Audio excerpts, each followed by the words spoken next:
Thanks so much, Mr. Chairman. I want to join you in welcoming Senator Padilla to the committee. Given his degree in engineering from the Massachusetts Institute of Technology, we welcome both your participation and your expertise. So welcome to the committee. I look forward to working with you. Mr. Chairman, thank you for holding this hearing today. Recent horrifying events provide a disturbing backdrop for today's hearing. Hamas terrorists have viciously attacked Israel. Hamas committed atrocities against innocent civilians, including infants, children. People are sickened by what has occurred, and there is a reason to believe that Iran helped plan and finance this evil attack on our ally. The risk of a wider regional war in the Middle East continues to grow. Meanwhile, Russia continues to wage its unprovoked war against Ukraine, and as you might have seen, Putin and Xi are together today. And China is at the same time growing more aggressive by the day as it pursues global domination. These are consequences of weakness by our nation. They demonstrate that our energy policy needs to be about more than a blind allegiance to tackling climate change. That's what makes the laughably named Inflation Reduction Act so dangerous. Let's be clear. President Biden's energy transition obsession is going to move us from energy independence to energy and mineral dependence on China and Russia and OPEC. It's not the kind of transition Americans want or need. Today, I issued a report exposing how the inflationary IRA will actually make America weaker and our adversaries stronger. Starting with its name, everything we've heard from Democrats about this disastrous bill is a lie. This partisan bill, truly one-size bill, is going to send America and our nation further in the red while enriching red China. It's going to leave taxpayers on the hook for hundreds of billions of dollars in new borrowing. And with a debt of $33 trillion, which is growing, we cannot afford that. President Biden has a terrible track record of protecting taxpayer money.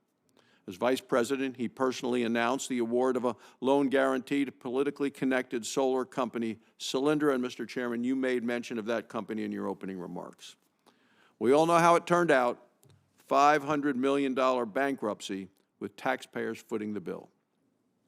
With the IRA, the American people can expect to see more Solyndras. The recent revelation that the Department of Energy selected Chinese-connected companies, which you referenced, Mr. Chairman, for financial awards should alarm every American. Shouldn't surprise us.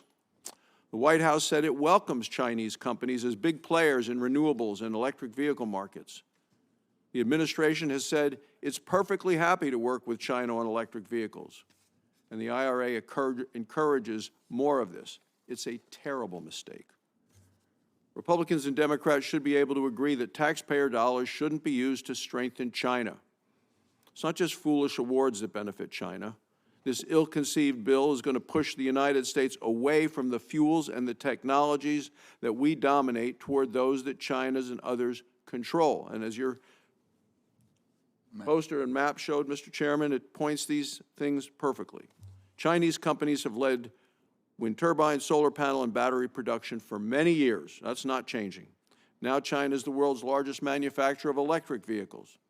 China also controls the supply chains of many of the critical minerals that these technologies use.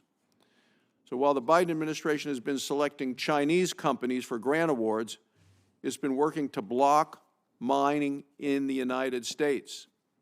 Even if we could do more mining here in America, we'd still need huge amounts of critical minerals from China, Russia, and elsewhere to make up for the number of electric vehicles that Joe Biden is demanding. It's not possible to do it otherwise. Contrast this future dependence with America's recent global leadership in oil, natural gas, and coal production. And President Biden and congressional Democrats seem happy to surrender America's energy advantage. And Mr. Chairman, you mentioned in your opening comments what we see happening now in Venezuela with allowing drilling there that we're not allowing in the United States, and we do it much more safely and more respect for the environment than they ever will. So let's be clear about what this means. It means more pleading with dictators like Russia and Iran and Venezuela, as the administration just did yesterday. It means U.S. businesses and workers being held hostage to the whims of our enemies. It means stronger adversaries, weaker allies. Look, we do not need a pro-Iran and pro-China energy policy. That's what we've gotten out of this administration. We need to return to a pro-America, all-of-the-above energy strategy that's good for America and for the free world. The stakes are too high, Mr. Chairman.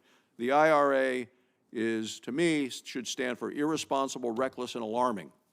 Can't be salvaged, needs to be repealed. Thank you, Mr. Chairman.